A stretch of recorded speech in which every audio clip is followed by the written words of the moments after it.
अस्सलामुअलैकुम वरहमतुल्लाहि वबरकातुहू। हम सब ये जानते हैं कि अल्लाह सुब्हानहू व तआला ने हमारे लिए एक जो अहकाम फ़र्ज़ किया है वो है हज। और इस हज की फ़जीलत हम सब के दिलों में अल्लाह सुब्हानहू व तआला ने इस तरह से बैठाल दी है कि हर मोमिन अपनी ज़िंदगी में हज करने का ख्वाब ज़रूर देखता है। अल्लाह सुब्हानहू व तआला ने इस हज के लिए अल्लाह सुब्हानहू व तआला ने ख़ास 10 दिन बनाए और अल्लाह सुब्हानहू व तआला ने कुरान पाक में इसकी कसम भी खाई।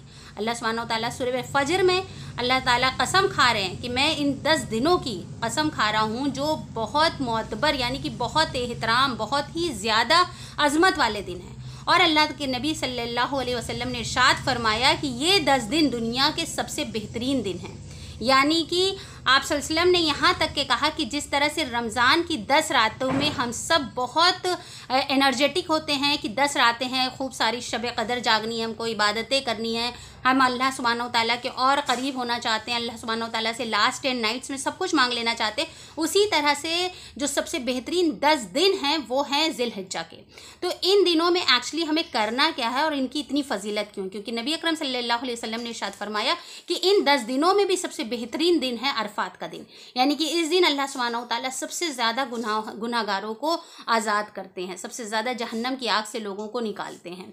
और अल्लाह सुब्हानहू व तआला उस दिन हर इंसान के गुनाहों को बख्श देते हैं। और जिसने इस दिन का रोज़ा रखा उसके पिछले साल के गुनाह माफ़ हो जाते हैं और आने वाले साल के भी गुनाह माफ़ हो जाते हैं। सुभान अल्लाह। इन 10 दिनों में हमें ऐसा क्या करना है जो अल्लाह के नबी और अल्लाह के नबी सल्लल्लाहु अलैहि वसल्लम ने हमें बताया है। तो सबसे पहली चीज़ जो हमें करनी इन 10 दिनों में वो ये है कि हमें गुनाहों से बचना है। क्योंकि जिस तरह से नेकियां अगर मल्टीप्लाई होती हैं तो गुनाह भी इन मोतबर दिनों में मल्टीप्लाई होंगे। इन दिनों में जैसा कि हम सब जानते हैं हज के दौरान पेड़ नहीं तोड़ना है, किसी जानवर को नहीं मारना है, ये सब इसीलिए मना किया गया था क्योंकि ये बहुत मोतबर दिन है। इन दिनों में लड़ाई तक के पहले के दिनों में रोक दी जाती थी। तो इसीलिए अल्लाह ताला ने इन दिनों की हुर्मत बताने के लिए कहा कि इन दिनों में गुनाह करने से भी बचो। दूसरी चीज़ जो हमें करनी है वो है सबसे पहले जो हमारी कुरान में गर्द लग गई है, जो रमज़ान से अपनी अलमारी में उसको निकाल कर उसकी डस्ट साफ़ करना है और उससे अपने दिलों को साफ़ करना है। यानी कि हमें कुरान से एक रिश्ता कायम करना है, हमें कुरान को पढ़ कर समझना है और ये देखना है कि हम उस पर कितना अमल कर रहे हैं। यानी कि जो हमने अपने आप से वादे किए थे कि रमज़ान में इंशाअल्लाह हम ये गुनाह नहीं करेंगे, जो कोताहियाँ हमसे अभी रह गई थी हो रही थी, यानी कि जो रमज़ान में हमने अपने आप से वादे किए तो उनको पूरा नहीं कर पा रहे थे। अब वो वक्त आया कि इन 10 दिनों में दोबारा से हम उसको रिवाइव करें, फिर से याद करें कि एक्चुअली में हमारा कुरान से क्या कनेक्शन होना चाहिए। हमें कुरान को पढ़ना है, कुरान को समझना है। इन 10 दिनों में जितना हो सके कुरान का रेसिटेशन करना है। दूसरी इबादत जो सबसे ज़्यादा अल्लाह सुब्हानहू व तआला ने इन दिनों में बताई है वो है ज़िक्र। यानी कि अल्लाह सुब्हानहू व तआला को सबसे ज़्यादा जो इबादत इन दिनों में पसंद है वो अल्लाह का ज़िक्र है। ला इलाहा इल्लल्लाहु अल्लाहु अकबर, ला इलाहा इल्लल्लाह अल्हम्दुलिल्लाह सुभान अल्लाह। यानी कि तकबीर को जितना हो सके उतना बुलंद करना है। अल्लाह सुब्हानहू व तआला ने कहा है कि ज़िक्र से इस दिन यानी कि जो अरफात का दिन है उसमें अल्लाह सुब्हानहू व तआला ने सिर्फ ज़ोहर से मगरिब तक सिर्फ ज़िक्र में मशगूल रहने को कहा है कि जितना हो सके अल्लाह सुब्हानहू व तआला का ज़िक्र करो, अल्लाह सुब्हानहू व तआला की याद में मशगूल रहो।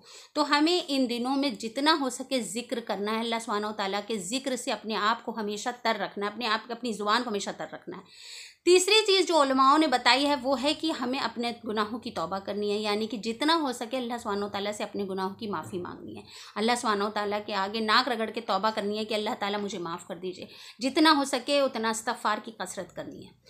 फिर उसके बाद जो हमें कनेक्शन जिस चीज़ से बनाना है वो है मस्जिद से। जिस तरह से रमज़ान में हमारा कनेक्शन मस्जिद से या औरतों के लिए जानमाज से कनेक्शन कितना स्ट्रांग हो जाता है। भाग भाग के हम जानमाज पे जा रहे होते हैं, जल्दी से पकौड़ी भी तल लें तो हमें भाग के जाना है कि नहीं नमाज़ पढ़ लें, अव्वल वक्त में पढ़ लें, या नफिले एक्स्ट्रा पढ़ लें, या अवाबीन भी पढ़ लें, या हम चाश्त की नमाज़ भी पढ़ लें, या हम इशराक की भी नमाज़ पढ़ लें। उसी तरह से इन 10 दिनों में भी हमें जानमाज से और मस्जिद से कनेक्शन करना है। जिस तरह से रमज़ान में मस्जिदें फुल हो जाती हैं, ये 10 दिन भी वही फजीलत रखते हैं जैसे कि रमज़ान की 10 रातें रखती हैं।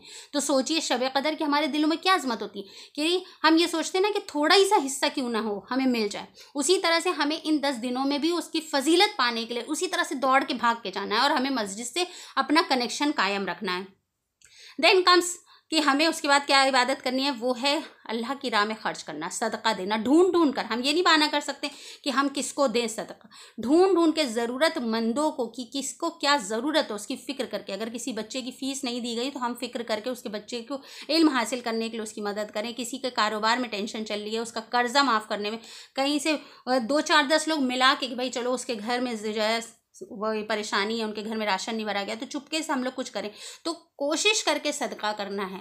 कहाँ से हम फंड रेस कर सकते हैं, कहाँ से हम भेज सकते हैं, किस तरह से हम लोगों की मदद कर सकते हैं, क्या ऐसा मुआशरे में कर सकते हैं जिससे लोगों का भला हो जाए, किस तरह से हम मदद कर सकते हैं। कुछ नहीं तो हम एक एम्बुलेंस, एक व्हील चेयर का इंतजाम कर सकते हैं। हम लोग 2 4 10 लोग मिलकर, हम लोग सारे भाई लोग मिलकर कर रहे हैं, हम सारी बहनें मिलकर कर रहे हैं। क्योंकि औरतें अक्सर करके ये सब चीज़ें नहीं सोचती हैं, हालांकि हम सब सोचना चाहें तो हम भी कर सकते हैं। अगर हम भी 1000 500 रुपये भी मिलाएंगे तो 10 20 लोग मिलकर एक व्हील चेयर तो कहीं ना कहीं स्टैब्लिश करवा सकते हैं।